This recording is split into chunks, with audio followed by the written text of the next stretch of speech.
Quand le Burkina appelle, l'Afrique doit répondre. L'Afrique a été exploitée, démembrée, soumise à des frontières artificielles et privée de sa voix pendant des siècles. Mais dans le tumulte des douleurs historiques, un nouveau son s'élève. Un tambour sacré, battant depuis le cœur du Faso, fait trembler les murs du néocolonialisme. C'est le tambour d'un jeune capitaine qui ne parle pas seulement pour son peuple, mais pour toute une Afrique debout, Ibrahim Traoré. Son projet dépasse les frontières du Burkina Faso. Il dépasse même les ambitions d'un seul État. Il incarne une vision, l'intégration panafricaine, réelle, solide, fondée sur la souveraineté, la coopération, la jeunesse et les valeurs ancestrales. L'éveil d'un continent depuis le Burkina Faso. L'Afrique n'a jamais été un continent sans grandeur. Elle a simplement été déchirée, divisée, colonisée, exploitée, puis plongée dans l'amnésie identitaire et l'aliénation économique. Aujourd'hui, à l'heure où le monde se transforme, un souffle nouveau traverse les terres rouges du Sahel. Ce souffle, c'est celui d'un homme, d'une révolution, d'une vision. Ce souffle s'appelle Ibrahim Traoré, et il trace une route que l'Afrique n'a pas empruntée depuis longtemps, celle de l'intégration panafricaine réelle, consciente et déterminée. Dans cette ère nouvelle où la souveraineté est redevenue une arme, où la dignité n'est plus négociable, où les peuples ne veulent plus être spectateurs, mais acteurs de leur destin, le Burkina Faso incarne le point de bascule. À travers Ibrahim Traoré, ce pays enclavé devient le cœur battant de la renaissance africaine. Mais qu'entend-on par intégration panafricaine? Ce n'est pas un simple slogan. Ce n'est pas une idée romantique ou utopique réservée aux intellectuels des salons. L'intégration panafricaine, c'est la construction concrète d'une Afrique forte, unie, décolonisée, où les peuples collaborent, se protègent, s'éduquent ensemble et construisent un avenir hors des griffes de l'Occident. Ibrahim Traoré le comprend et il agit. 1. Repenser les frontières mentales et géographiques. L'Afrique au-dessus des États. L'un des premiers piliers de l'intégration panafricaine, selon Ibrahim Traoré, est la destruction des frontières artificielles imposées par la colonisation. Celles qui ont séparé les frères, opposé les ethnies, divisé les territoires pour mieux régner. L'homme fort du Faso ne se limite pas au Burkina. Dans chacun de ses discours, il évoque le Mali, le Niger, le Togo, la Guinée, le Sénégal, le Tchad. Il parle des peuples comme une famille blessée, dispersée, mais appelée à se réunir. À ses yeux, la CEDEAO est morte parce qu'elle a choisi la soumission. Il propose une nouvelle alliance, l'AES, Alliance des États du Sahel, non pas pour remplacer, mais pour rebâtir. L'objectif, une armée commune, une politique de défense coordonnée, une économie partagée, un marché commun africain, débarrassé du franc CFA et des dictats de Bruxelles ou Washington. 2. La solidarité sécuritaire, défendre ensemble ou mourir seul. L'Afrique de l'Ouest est menacée par les terroristes, mais plus encore par l'infiltration néocoloniale qui manipule ces crises. Ibrahim Traoré l'a compris très tôt. C'est pourquoi il appelle à une intégration sécuritaire totale. Il ne suffit plus que chaque pays combatte seul. Le danger est continental, donc la réponse doit être continentale. Sous son impulsion, le Burkina Faso s'est rapproché du Mali et du Niger. Ces trois nations refusent désormais l'aide hypocrite des puissances qui nourrissent les conflits en coulisses. Traoré, Goïta et Tiani veulent former une armée panafricaine du Sahel, qui ne dépend d'aucune puissance étrangère. L'intégration ici devient une question de vie ou de mort. Si l'Afrique ne s'unit pas militairement, elle continuera de subir. Mais si elle se dresse, elle pourra devenir le bouclier des opprimés et l'épée des justes. 3. Une intégration économique décolonisée. Pas d'unité africaine sans libération économique. Ibrahim Traoré le dit haut et fort. Le franc CFA est un instrument de domination. Il empêche les peuples de contrôler leur monnaie, leur commerce, leurs investissements. Il bloque l'émergence. L'intégration panafricaine doit donc inclure une monnaie commune créée par les Africains, pour les Africains, et contrôlée par une banque centrale panafricaine. Plus encore, elle doit encourager les échanges intra-africains, plutôt que d'importer tout depuis l'Europe ou la Chine. Ibrahim Traoré pousse pour la création de pôles économiques régionaux. Le Sahel pour l'agriculture et l'élevage, l'Afrique centrale pour les minerais, l'Afrique de l'Est pour la technologie, l'Afrique du Nord pour l'énergie. une complémentarité continentale qui briserait la dépendance et renforcerait chaque région. Il plaide également pour la valorisation de l'artisanat local, de la transformation sur place, de l'éducation économique de la jeunesse et surtout d'un commerce africain libéré des douanes imposées par les accords de partenariat économique injustes. 4. Une diplomatie de la fierté, le retour de la voix africaine. L'intégration panafricaine passe aussi par la diplomatie commune. Trop souvent, chaque pays parle seul, négocie seul, mendie seul. Ibrahim Traoré propose un autre chemin, négocier en bloc, imposer des positions panafricaines. Face à la France, il ne courbe pas l'échine. Face à l'Union européenne, il ne quémande pas. Il parle avec fierté, au nom de son peuple et des peuples africains. Et cette attitude inspire. Elle montre que la dignité n'est pas un luxe, mais une condition de l'unité. Il propose aussi que l'Afrique ait des représentants communs dans les grandes instances mondiales et que l'Union africaine soit réformée radicalement pour devenir une véritable organisation panafricaine et non un jouet entre les mains des puissants. L'Afrique 5. La jeunesse, colonne vertébrale de l'unité africaine. Aucune intégration ne pourra réussir sans la jeunesse. Ibrahim Traoré le sait. C'est pourquoi il investit massivement dans la formation des jeunes, la conscientisation, l'éducation à la souveraineté. Pour lui, chaque jeune Africain doit être un soldat de l'unité, un bâtisseur de l'Afrique future. Il encourage la création de mouvements panafricains, de plateformes de collaboration entre jeunes entrepreneurs, chercheurs, artistes et leaders d'opinion. Il veut faire du Sahel un laboratoire de la jeunesse panafricaine, où les idées circulent, les projets naissent et la flamme de la révolution se propage. 6. L'intégration spirituelle et culturelle, se réconcilier avec nos racines. L'unité ne se construit pas seulement avec les armes ou les lois. Elle se forge d'abord dans les esprits et les cœurs. Ibrahim Traoré insiste sur le retour aux valeurs ancestrales, à nos langues, à notre spiritualité, à notre mémoire collective. Il encourage la promotion de l'histoire africaine enseignée par des Africains. Il soutient les initiatives de retour aux noms traditionnels, à l'art local, à la médecine africaine. Il veut reconnecter le continent à son âme. L'intégration panafricaine passe donc par la décolonisation des esprits, des écoles, des églises, des institutions. Et cela, c'est un combat de génération. 7. Un projet pour 54 nations, vers les États-Unis d'Afrique. Ibrahim Traoré ne se contente pas de parler du Sahel. Il voit loin. Il voit grand. Il veut ouvrir la voie vers les États-Unis d'Afrique. Un seul passeport, une seule armée, une seule monnaie, un seul bloc diplomatique, une seule force de frappe économique, un seul rêve. Ce rêve, il ne le portera peut-être pas seul jusqu'au bout, mais il aura planté la graine, il aura éveillé les consciences, il aura tracé le chemin.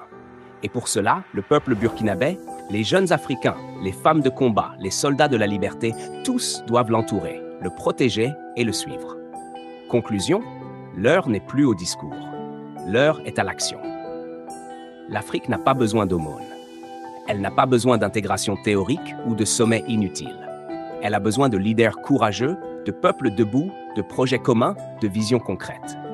Ibrahim Traoré incarne cette renaissance. Il ne s'agit pas de l'idéaliser, mais de le soutenir dans cette œuvre immense, de le rejoindre dans ce combat sacré et de porter la voix du panafricanisme jusque dans les rues, les écoles, les marchés, les réseaux, les forêts, les diasporas. L'Afrique est une, l'Afrique est grande, l'Afrique est prête. Abonne-toi à cette chaîne YouTube, partage cette vidéo avec force. Et surtout, ne dors pas, car pendant que tu dors, l'ennemi avance. Depuis les indépendances, les leaders africains ont parlé d'unité. Kwame Nkrumah, Thomas Sankara, Patrice Lumumba et d'autres avaient compris que tant que l'Afrique sera divisée, elle restera dominée. Mais les belles paroles n'ont souvent été que du vent. Les frontières coloniales sont restées, les monnaies contrôlées par des puissances étrangères, les armées sous la tutelle d'anciennes métropoles. Résultat, des peuples voisins qui ne se connaissent pas, des marchés cloisonnés, une jeunesse frustrée et une souveraineté illusoire. Ibrahim Traoré n'est pas venu ressasser le passé. Il est venu bousculer le présent pour construire un avenir. L'intégration panafricaine, sous sa vision, n'est pas un projet politique lointain. C'est une nécessité stratégique immédiate. Dans un monde globalisé, où chaque continent défend ses intérêts, l'Afrique doit parler d'une seule voix, défendre ses ressources, ses peuples, ses cultures, sa sécurité. 2. Le Burkina Faso comme point de convergence. On aurait pu penser que le Burkina Faso, petit pays enclavé, pauvre et attaqué, ne serait qu'un pion dans le grand échiquier mondial. Mais sous la gouvernance d'Ibrahim Traoré, ce pion s'est transformé en reine. Il bouge dans toutes les directions, renverse les puissances, inspire les masses. Le Burkina devient aujourd'hui un laboratoire de coopération régionale, avec ses liens renforcés avec le Mali et le Niger. Une terre d'asile politique pour les panafricanistes traqués, un centre spirituel de la résistance africaine. L'intégration commence par l'exemple, et le Burkina Faso montre la voie. Trace, un axe de résistance, Burkina, Mali, Niger. Ce que beaucoup craignaient est en train de devenir réalité pour les puissances occidentales. Une alliance sahélienne forte, indépendante, militaire et politique. Ce n'est pas une union symbolique, c'est une fusion stratégique. L'AES, Alliance des États du Sahel, ne se contente pas de signer des accords. Elle met en commun ses ressources militaires, échange ses renseignements, harmonise ses politiques étrangères, coopère pour la gestion des ressources naturelles, prépare une monnaie commune pour briser les chaînes du FCFA. C'est une première base concrète d'intégration continentale, construite sur la réalité du terrain, et non sur les déclarations officielles vides. Unité des peuples, pas seulement des gouvernements. Ibrahim Traoré l'a bien compris. On ne construit pas l'unité des peuples par des sommets présidentiels.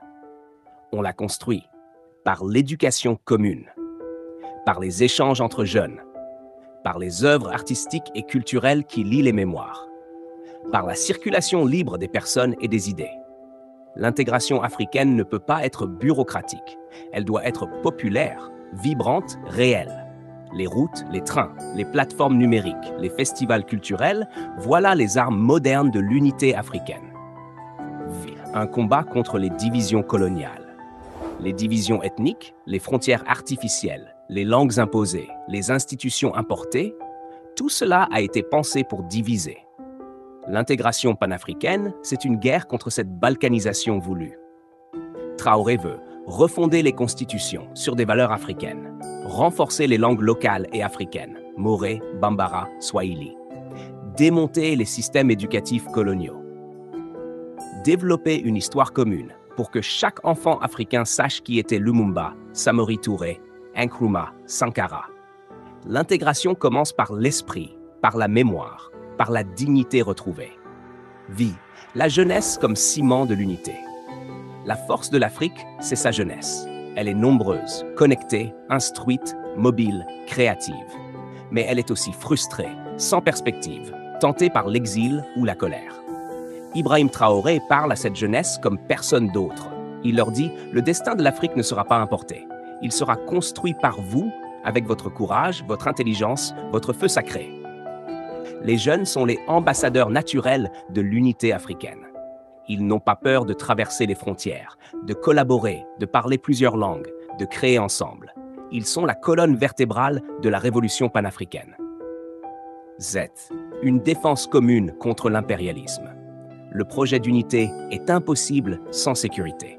L'intégration panafricaine doit aussi être militaire. Et Ibrahim Traoré l'a compris avant beaucoup d'autres.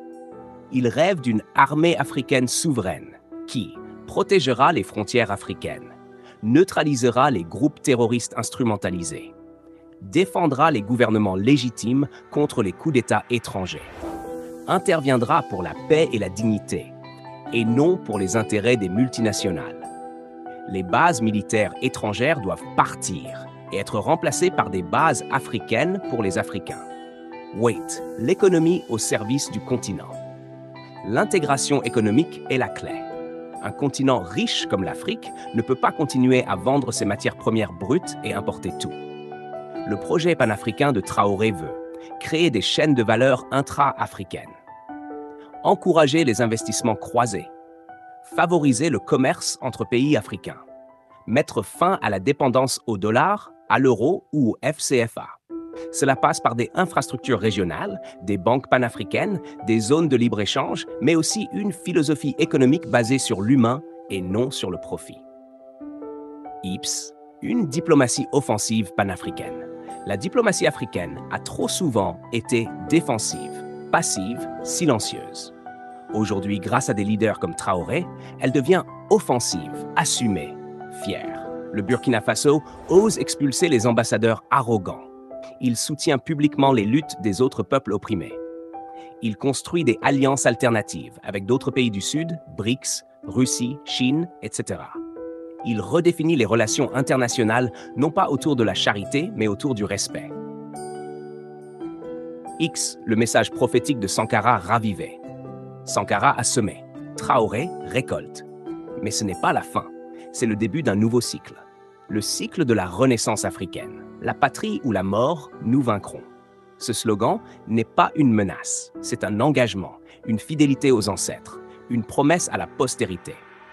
Le Burkina Faso, jadis appelé Haute-Volta, est devenu le pays des hommes intègres. Aujourd'hui, il devient le cœur battant d'une Afrique libre, unie et puissante. Conclusion. Le temps de l'Afrique a sonné. Ce que fait Ibrahim Traoré dépasse sa personne. C'est un signal, un tournant, une onde de choc. L'intégration panafricaine n'est plus un rêve, mais une mission sacrée. Elle est politique, économique, militaire, spirituelle. Et cette mission commence avec toi. Oui, toi qui regardes cette vidéo, partage cette parole, inspire ton entourage, défends la cause, répands le feu. Et surtout, abonne-toi à cette chaîne Judki Motivation. Car ici, chaque mot est une étincelle de réveil. Le combat continue, l'Afrique avance, le Faso brille, le néocolonialisme recule. Motivation. Ce n'est pas un rêve, c'est une prophétie en marche. Ce n'est pas une utopie, c'est une promesse qui s'accomplit. Ce que nous vivons aujourd'hui en Afrique, c'est une révolution douce mais implacable. C'est la prise de conscience d'un continent qui avait été endormi, pillé, humilié, mais jamais détruit. Le Burkina Faso n'est plus seul. Le Mali n'est plus seul. Le Niger, le Tchad, la Guinée, la Centrafrique. Tous ces pays se lèvent comme une seule voix, une seule flamme, un seul cœur qui bat pour une Afrique libre. Ce que Ibrahim Traoré incarne n'est pas seulement un chef d'État. Il est devenu un catalyseur de la renaissance africaine. Une figure qui ose affronter les géants néocoloniaux avec une force que seuls les peuples bénis Dieu possèdent. Oui, la bataille est rude. Oui, les coups pleuvent de partout. Sanctions économiques, tentatives de déstabilisation, manipulation médiatique. Mais plus rien ne peut éteindre cette lumière qui jaillit depuis Ouagadougou, cette flamme qui rallume les cœurs à Bamako, à Niamey, à Dakar, à Kinshasa. Parce qu'il ne s'agit plus simplement de politique. Il s'agit de survie collective. Il s'agit de dignité humaine. Il s'agit d'honorer nos ancêtres. Il s'agit de préparer un monde meilleur pour nos enfants. L'intégration africaine ne se décrète pas par des traités inutiles. Elle ne se fabrique pas dans les bureaux climatisés des multinationales ou des institutions corrompues. Non. Elle commence dans le cœur des peuples, dans la rue, dans le regard des enfants qui rêvent, dans la volonté des femmes qui résistent, dans le courage des hommes qui refusent de plier genoux. C'est une intégration d'âme, d'histoire et de sang. C'est un pacte sacré que les peuples scellent à travers la douleur, la sueur et le feu. Aujourd'hui, nous ne sommes plus des colonies. Nous ne sommes plus les captifs de l'aide empoisonnée.